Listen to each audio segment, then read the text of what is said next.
In this video, we're going to cover the quote letter portion of the BuildXact system. The three main bits that we're going to go through are the quote body, or cover letter as it's sometimes called. We're going to go through the terms and conditions, and we're going to go through the print options, which really just controls how much detail the quote has in it. So to start off, we're going to go with the quote body, and there's a couple things worth mentioning here. The first is with the customer name. Now, we call this here a placeholder, and we can tell it's a placeholder because it has these square brackets on either side. A really common mistake is that people will actually go through and delete them and manually put in a customer's name here. But what the placeholder will do is it will automatically take the customer name that you put in the detail screen and just replace it here when you actually print the quote letter. You can actually use other placeholders as well. So here's a quick list of all the different options you can have. The whole idea really is that you can have more or less the same quote letter, and you can use the key information like the address, the title, and the customer's email, and so on and so forth, that can automatically update based on which estimate you're actually in. So you can put these wherever you like. You just got to make sure that you put them in a sentence, of course, that makes sense. So that's the first point to cover. The other one here, following up from that placeholder idea, is the idea that you can actually preset and template quote letters. This is a really common thing for people to save as a part of their estimate template, and we've really talked about templates in other videos already.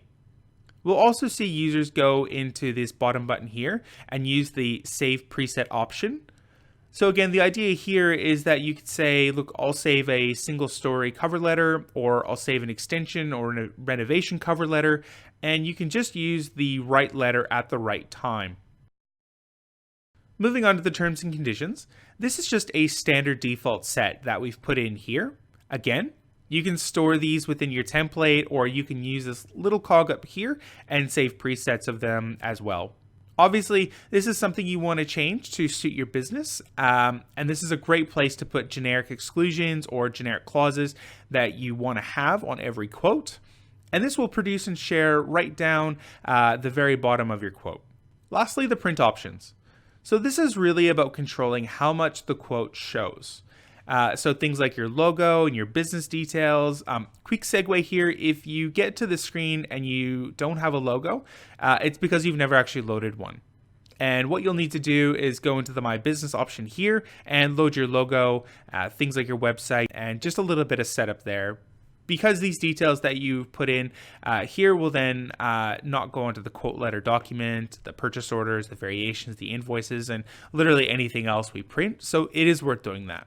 Moving on down though, you've got the option to print on your own letterhead if you want, which will switch these two off. You've got the option to say how long your quote is good for. And lastly, at the bottom of the page, you've got a whole bunch of tick boxes, which kind of confuse people at first.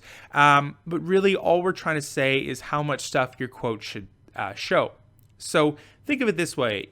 You can show or produce a quote that has almost nothing on it, and you'd pretty much have everything off. Or on the other end of the scale, you can show and produce a quote with literally everything in it. It's really up to you.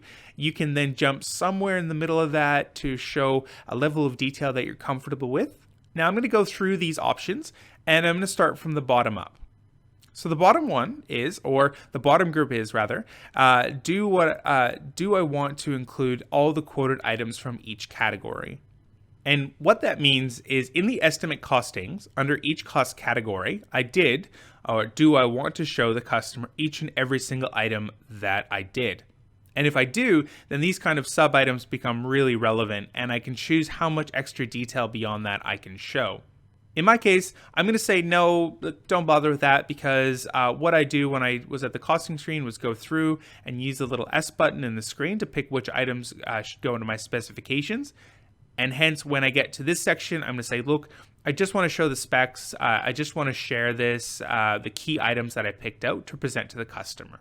Moving up this, the checklist, I'm going to get into this a bit, which will include the quote categories themselves. So that's just the name of the items of the categories.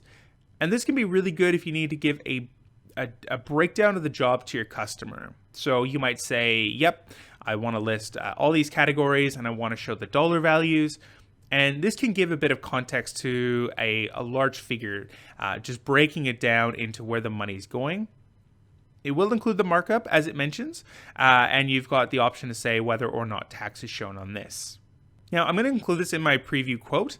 And then lastly, the specifications. I've touched on this already a little bit, but I really just want to touch on these other 2 points here, which is I do want them to be numbered, and also yep for this one, and I want them to have an initial section, and I'll say yes for that as well.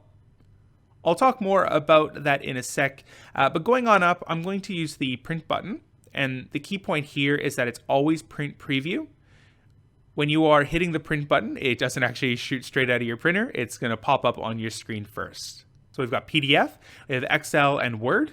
And these last 2 options are really good if you want to edit or tinker with the quotes. The first one's really good if you just want to produce it straight as is. And it's a very good one because it's obviously not editable by anybody else once you produce a PDF. So we're going to grab that one. We're going to open it up and we'll have a quick flick through on what the quote looks like. So up the top, this is all again about your logo and your details. Beyond that is the title of the quote and the quote number. Some details about when it's valid till, what type of job it is. The customer details is on the left. And I mean, obviously I didn't put too much in there about myself, but phone numbers, addresses will appear.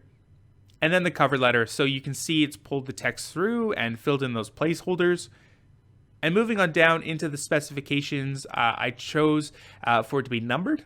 And the main reason why I think this is really good is if you send a quote out and a customer comes back and wants to discuss a point, particularly it's over the phone, they can, rather than just launching straight into it and you've got no idea what they're talking about, you can say, hang on a second, what number are you looking at? And you can talk the same language. You'll see those images we put in, and what they'll do is they'll take about half a column, and small images, we won't stretch them out because they don't look really good that way, but large images, which is usually what you'll end up getting here, we'll compress them to make them fit that half a column rule. Initials again, I chose those just so your customer and yourself, you can kind of agree on them, and you can go through an initial and approve them. I added some exclusions, which I didn't end up filling out, but this is just so you can have literally anything in your specifications. Scrolling a little further down here, this is where the allowance and provisional sum items appear as a separate table just below it here.